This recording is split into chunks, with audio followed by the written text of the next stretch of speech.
পুষ্প eco city Dhaka মাওয়া high road সংলগ্ন এখানে আসলাম আজকে সকালবেলায় কয়েকজন আমার ক্লায়েন্ট নিয়ে, বিশেষ করে আমাদের আনোয়ার ভাই আছে সাথে। আমরা দেখতে পাচ্ছি আলহামদুলিল্লাহ আমাদের গেটের কার্যক্রম শুরু হয়েছে। গেটের যেই ফটকের মূল যেই আপনার কপাট সেগুলো চলে আসছে।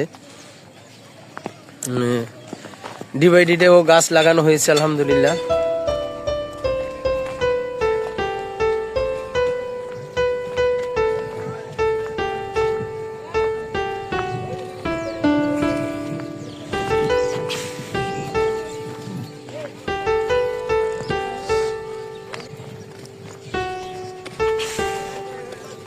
কাজ চলতেছে পুরো